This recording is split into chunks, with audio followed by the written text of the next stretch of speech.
Welcome back to the Divine Path. So today I want to go over some financial, my thoughts on finance, where we're heading. Of course, just a couple days ago, 2, 3, 4 days ago, the Silicon Valley bank collapsed, right? Collapsed in quotations because it didn't actually collapse. The truth is it's a planned event, okay? It's a coded event. Like everything in finance, it's all coded. The money system they started, the money they give us, gold, silver, crypto, it's all, there's a plan behind it all. And of course, the plan for fiat currency is to phase it out, right? You've probably heard of CBDC'S, or central bank digital currencies, which are just, full-on digital currencies, and cash will be abolished. There will be no more cash, so there'll be no privacy in what you buy, right?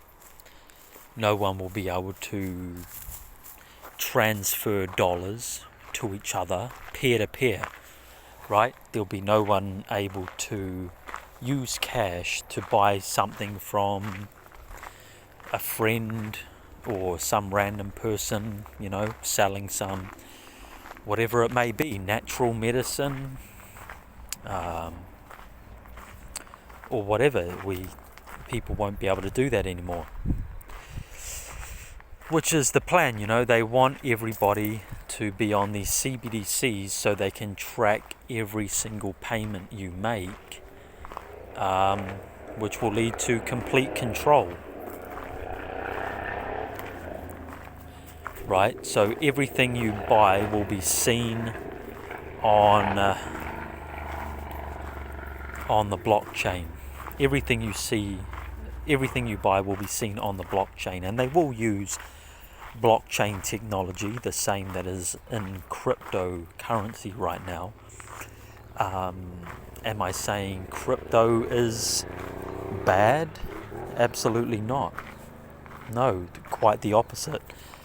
For those that don't know, crypto right now is, I wouldn't say uncontrollable, because when everything's planned and everything's coded, it's hard to have any faith that, say, Bitcoin, for example, is decentralized, which is the claim, right? That's the claim, that Bitcoin is completely decentralized. Nobody controls it. But the truth is, we don't really know that,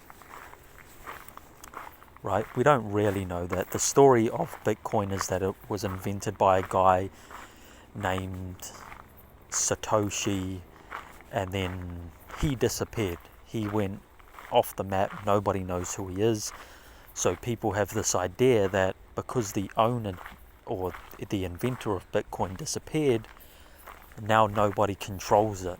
Well, what if that was just Satoshi was just, someone from a government or an elitist group, and the whole thing was programmed?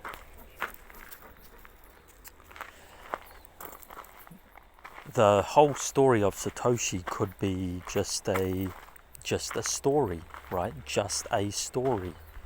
His story. But I'm not sure. I don't actually know that. The story might be true, right? But my point there is, don't trust it. Don't trust that the story is true. What I will say is that by the look of it, it's looking like Bitcoin is here to stay. And by here to stay, I mean it will be around for a long, long time. I think what's going to end up happening, by the way, the reason why they collapsed the banks, or they collapsed this bank, is because they're in the process of getting everyone onto these CBDCs, right? So they got to gradually do that. What they do is they crash banks, they crash markets, they create a lot of fear. The media spread that fear all over the place, all over the world, right? Think about the pandemic. This is what they do. They spread fear amongst people so that people will be happy and volunteer to do something, to adjust to the new system, right? That's what it's all about, getting people to adjust to the new system. Now, nobody's going to be lining up to sign up for a CBDC, for a different currency, a digital currency. But the thing is, if they collapse banks and people are fearful that they might be going to lose their life savings, lose control of their bank accounts, and then our governments come along and say, this is the savior, right? CBDCs, a new digital currency. We're going to start from scratch. That $5,000 in your bank account is still going to be there, but it's just going to be on the blockchain, So, or they might even give you more, right? They might say, for every dollar you have, you're getting $1.01 of digital currency, and people are just going to think, fuck, why not? Right? But in saying all this, this is not to put people in fear, right? Because you cannot be fearful. Again, let's go back a little bit. Their goal is to make you fearful.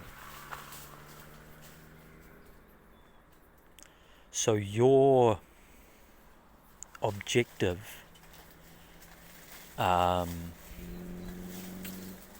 to be to try to not be fearful. Push that fear away. Don't let it bother you. You know what I mean? Like, things are going to happen, and things are going to be coded, and governments are going to start new systems. That's going to continuously happen. So if you fear everything around the corner, then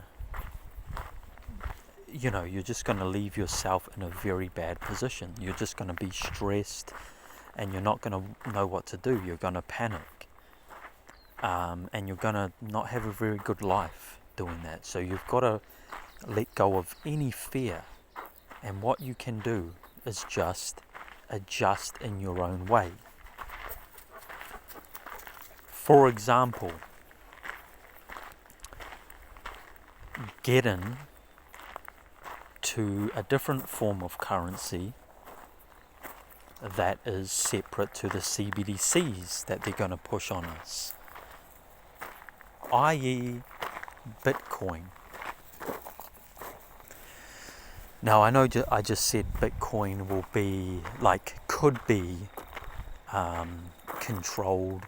We don't really know the story behind it.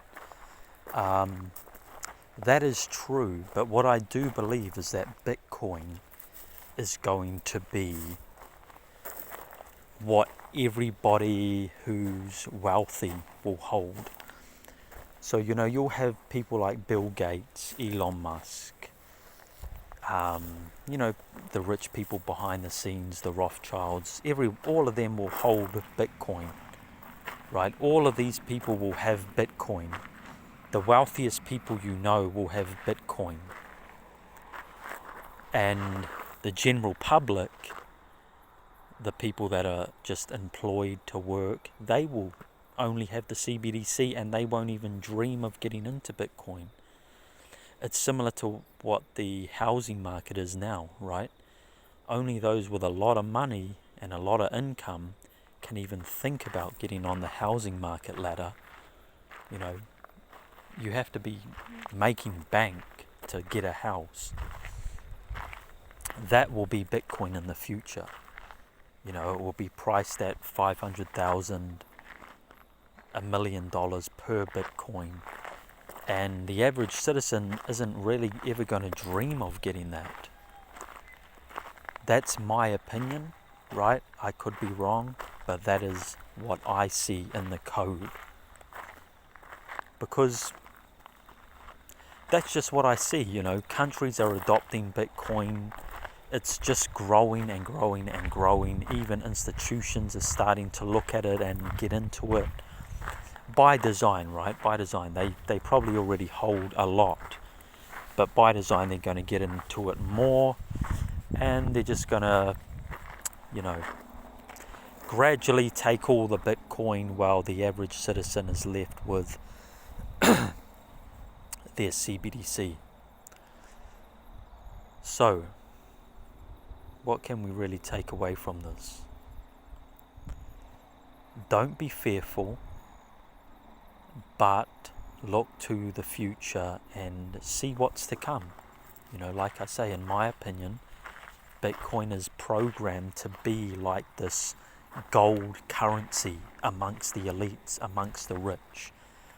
So that's what you want to do. You want to get into that, and you want to learn about cryptocurrency as a whole. You also want to make as much money as you can right now, so that you can just escape from the system, right? Be a sovereign individual. If you make as much money now as you can for the next few years, you should be able to buy a bit of land, buy a house, you know, grow your own garden,